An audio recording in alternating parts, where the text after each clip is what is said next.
Chris Paul, with an estimated net worth of approximately $160 million, derived from NBA, salaries, endorsements, equity investments, and private business interests. Over the course of playing in 21 NBA seasons, he has gone ahead to play for the New Orleans Hornets, Los Angeles Clippers, Houston Rockets, Oklahoma City Thunder, Phoenix Suns, Golden State Warriors, and San Antonio Spurs, before being traded to his final team, the Toronto Raptors. Throughout his NBA career, he has earned more than $350 million in compensation via contracts with the New Orleans Hornets, Los Angeles Clippers, Houston Rockets, Oklahoma City Thunder, Phoenix Suns, Golden State Warriors, and San Antonio Spurs. According to reports by Forbes during his peak endorsement years, his annual off-court earnings surpassed $10 million. Paul holds key investments in several sectors, and Key has several investments in sport ownership. He holds equity in Angel City FC, a national women's soccer league franchise based in Los Angeles. His investment in other sports sectors includes the soccer tournament and the Rajasthan Royals, an international sport. Paul owns a minority stake in the Rajasthan Royals, a franchise competing in the Indian Premier League, IPL. The IPL is one of the highest revenue cricket leagues globally, with franchise valuations reaching hundreds of millions of dollars. And in production, he owns ODIP, productions that are responsible for creating contents for platforms like Disney Plus and ESPN.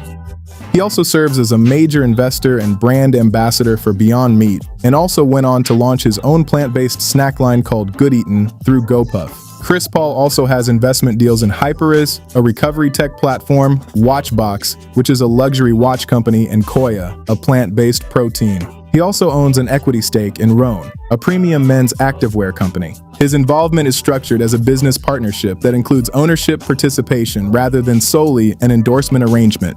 Rhone operates in the performance apparel market and distributes products through both direct-to-consumer and retail channels. Paul also spun in the Professional Pickleball Association and became a team owner within the organization. In 2021, Paul invested in Overtime, a sports media company with its core demographics as Gen Z, through digital basketball content. Overtime later launched the Overtime Elite, OTE, a professional basketball league that offers an alternative development pathway for high school-age players. His investment here includes equity exposure to both the media platform and its affiliated league operations. Paul maintains endorsement agreements with State Farm, Jordan Brand, a subsidiary of Nike, and Panini America. His State Farm partnership has included a national advertising campaign featuring the Cliff Paul character in recurring television commercials, while his Jordan Brand contract includes signature footwear and branded apparel releases under Nike's distribution network. Panini America has had him featured in officially licensed NBA trading card products under a long-term marketing agreement. His real estate portfolio includes multi-million-dollar residential properties in California and Texas. According to several public records, it reveals he has several high-valued property transactions throughout his career. James Harden. James Harden's business identity is built around equity and not necessarily his appearances. With an estimated net worth of $165 million, his wealth is anchored by over $411 million in his NBA career salary, ranking him among the top 5 all-time earners in league history. Throughout his 17-season NBA career, James Harden has played for the Oklahoma City Thunder, Houston Rockets, Brooklyn Nets, Philadelphia 76ers, and Los Angeles Clippers before joining his current team, the Cleveland Cavaliers. In 2019, Harden made one of the most publicized athlete investments in the restaurant industry when he became a major franchisee of Houston-area Wingstop locations. He reportedly owned more than 25 franchises at one point, and this L was not a brand ambassador deal. It was more of an operational ownership. His involvement aligned with his Houston Rockets tenure, embedding his business footprint directly into the city's economy. He also signed one of the largest sneaker endorsement deals in the history of the NBA when he joined Adidas in 2015. The contract was reported at $200 million over the span of 13 years. Adidas built its basketball division heavily around Harden's signature line, making him one of the brand's cornerstone athletes during its push against Nike dominance. But beyond the sneakers and fast food, Harden has invested in body armor prior to its acquisition by Coca-Cola. That investment matured when Coca-Cola purchased the remaining stake in 2021, delivering significant returns to early stakeholders of the company. He also went on to acquire a minority ownership stake in the Houston Dynamo and Houston Dash, both MLS and NWSL teams, thereby positioning him inside the professional soccer ownership circus. Harden has endorsements with Beats by Dre, State Farm, and other global brands. Forbes has consistently ranked him among the top-earning NBA players, with annual income surpassing $45 million in peak years. His investments were often concentrated in Houston while he played there, embedding his business operations locally rather than spreading globally without attachment. This way he's able to see and monitor things right on site. If you're enjoying this, ensure you subscribe to the channel and drop a like. Thanks, Magic Johnson. When Magic Johnson retired in 1991 after announcing he was HIV positive, the stigma from other players, the worries of the fans, and the level he had worked to get himself to, many assumed his financial prime had ended with his playing career. But instead of that, his retirement became the starting point of one of the most disciplined business expansions in sports history. In a legendary 13 seasons of the NBA run that defined the Showtime era of the 1980s, Magic Johnson played exclusively for the Los Angeles Lakers, where he orchestrated 5 championship runs and secured 3 MVP trophies before his initial retirement in 1991. Despite a brief, celebrated return to the Lakers roster for 32 games in 1996, his entire on-court professional legacy remains tied to this single iconic franchise. Magic Johnson, with a net worth of $1.5 billion, his enterprise was not launched as a vanity brand. It was strategically structured as an investment holding company targeting underserved markets. In the 1990s, he went on to partner with Starbucks in a 50-50 venture to open locations in some urban markets. To open over 100 cafes in black neighborhoods, which several major corporations had historically avoided. His strategy for this partnership was quite simple, proving that minority communities were commercially viable when treated as long-term customers rather than short-term prospects. After scaling successfully, he went on to sell his Starbucks stake back to the company for an estimated $75 million. Johnson invested heavily in commercial real estate, particularly shopping centers and movie theaters, Magic Johnson Theaters, collaborating with Lowe's to bring high-quality entertainment to underserved communities. His company later expanded into insurance services, food services, and infrastructure-backed ventures. Unlike modern athletes who rely on venture capital startups, Johnson went on to build cash-flowing businesses that are mostly anchored to physical assets. He purchased a minority stake in the Los Angeles Lakers, later becoming part of ownership groups for the Los Angeles Dodgers and the Los Angeles Sparks. He is also part of the ownership group of LAFC in Major League Soccer. All of these investments placed him inside franchise valuation growth cycles. His current portfolio remains highly diversified, including Sodexo Magic, a multi-million-dollar food and facility management joint venture, and a co-founding role in the ad agency Walton Isaacson. The cornerstone of his wealth is a 60% controlling stake in EquiTrust Life Insurance, a company that has seen its assets grow from $16 billion to over $26 billion under his leadership. This single investment accounts for the majority of his billionaire status. Forbes estimates his net worth at over $1.5 billion, accumulated almost entirely after his playing days. And the sad reality was that his salary during his NBA career would not come close to that figure. Damian Lillard did not separate business from identity, he ensured he merged them. From growing up in Brookfield in East Oakland, often practicing on a milk crate nailed to a telephone pole to get better at his craft, to play for the Portland Trail Blazers and got drafted as the 6th overall pick in the 2012 NBA draft. Fast forward to 2026, and now with a net worth of $140 million. Dame Time has found a way to put his money where his mouth is and make the money work for him while he attends to other things. After beginning his career with an 11-year run as the face of the Portland Trail Blazers, Damian Lillard moved to the Milwaukee Bucks via trade in 2023, only to eventually return to the Trail Blazers for his current 2026 campaign. While still competing at an All-NBA level, Lillard built a parallel career in music under the name Dame DOLLA.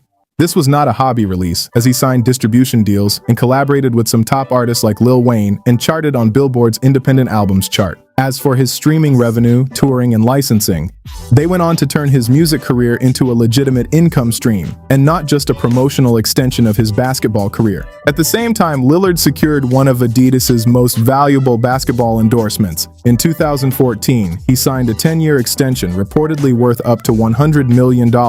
And in late 2024, he signed a massive extension that pushes his career total earnings from combined salary and shoe contracts to over $600 million.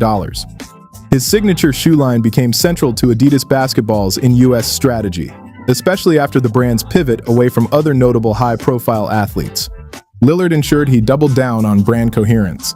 His music often emphasizes on loyalty, resilience, and independence themes that gets to mirror his decision to remain in Portland for most of his prime despite trade rumors. His investment isn't limited to big execution only, as he also invested locally as well. Lillard has a co-ownership venture with his partner Brian Sanders. This Toyota dealership in Oregon gives him the edge to expand into traditional retail ownership rather than speculative tech plays that is quite common among NBA players. Since Lillard joined in 2020, the dealership has increased its sales from 351 to over 1,500 new Toyotas annually, reaching a sales efficiency rate of 220%. With this partnership, he gets to tap into asset-backed revenue tied to inventory and financing structures, which is no doubt a steady business model. His first tech startup investment was part of a $6.2 million Series A funding round in 2022 for Kicks. He serves as both an investor and a crew athlete for the platform, which grew its gross merchandise value 15 times over in the year prior to his joining. Lillard also co-founded the performance insole brand, Move, in December 2021. The startup has gone ahead to record $100,000 in sales within its first month of operations and reached $1 million in its first full year. His other endorsement portfolio is solid, as he collaborates with the likes of Gatorade, Hulu, BioFreeze, and Foot Locker. His real estate portfolio includes West Lynn Estate, purchased for $6.7 million, featuring 5 bedrooms and 12 bathrooms. Lake Oswego, with a current valuation of approximately $2.8 million, and Tualatin Residence, a custom-built mansion serving as his primary residence in Oregon. He is one player with strategic investments, but acts like he knows nothing about investment. Michael Jordan. A net worth of a whopping $3.8 billion, Michael Jordan stands strong in his investment portfolio. From being an underdog to icon, that was famously defined by his failure to make his high school varsity team as a sophomore, to become a legendary competitive player that gets standing ovations whenever he walks on court. In 1984, Michael Jordan almost signed with Adidas, as Nike was not his first choice. However, Adidas was his preference coming out of North Carolina, and Converse already dominated the NBA with Magic Johnson and Larry Bird. As at the time, Nike was known more for running shoes than anything related to basketball. But what changed everything was structure. Nike offered Jordan a 5-year deal worth $2.5 million, which was unprecedented for a rookie, plus he got royalties on every shoe that was sold. That very royalty clause in this deal became the foundation of one of the most profitable athlete partnerships in the history of the NBA and sports at large. When the Air Jordan 1 launched in 1985, it generated over $100 million in revenue in its first year. The NBA even went on to fine Jordan for wearing the black and red colorway, which was against the rule of the game. But Nike used it as a marketing fuel, thereby paying the fines while also promoting the banned narrative. Air Jordan did not remain a signature line. It evolved into the Jordan brand, which is a standalone subsidiary under Nike. Today, Jordan brand generates more than $6 billion annually in revenue. Jordan reportedly earns roughly 5% in royalties on wholesale sales, meaning his yearly income from Nike alone can exceed $150 million to $200 million depending on sales performance. To put that into context, his entire NBA career salary totaled about $94 million. Jordan understood equity before most athletes discussed ownership publicly, and in 2010, he purchased a majority stake in the Charlotte Bobcats for approximately $275 million. At the time, the franchise was struggling financially and competitively. In 2023, Jordan sold his majority stake in a transaction valuing the Hornets at around $3 billion. That sale multiplied his original investment dramatically and cemented him as one of the most successful ownership exits in modern sports. Beyond basketball, Jordan co-owns 23XI Racing and NASCAR alongside Denny Hamlin. The team competes at the highest level of American stock car racing and represents Jordan's expansion into motorsports equity.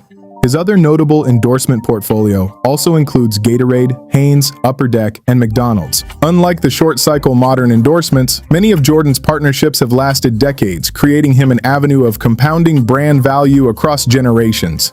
His real estate portfolio is another part of him that is not mostly spoken about. In Florida, his primary residence is a 26,000 square foot mansion in the Bears Club Jupiter, supplemented by a recent $16.5 million purchase in the same area in 2024. In Chicago, he continues to list his custom-built Highland Park estate for $14.8 million, a property that features a regulation-sized basketball court and his signature number 23 on the front gates. And he is involved in a luxury resort development in the Bahamas with a projected total project cost of $3.5 billion. He is, without a doubt, the master of investment in the history of the NBA. Many players follow his steps, and some stay motivated by him from afar. While there have always been a series of news about NBA players squandering their wealth and salary on impulsive buying of fast cars, partying, expensive wristwatches, clubbing, and frivolous deals, going from the pinnacle of the upper echelon to the lower pedestal where they find it difficult to meet their needs or even pay their bills, and totally become a shadow of themselves, either being kicked out of their homes or running into bankruptcy. However, there are more players on the other side who are quite strategic about their income, their wealth, and their overall investments. There you have it, every NBA player with the most impressive side hustles. Lovers of NBA, let me know in the comments section which of these players' investments are you finding out for the first time and whose investment stands out for you. I'll be in the comment. Don't forget to like and share this video. Thanks.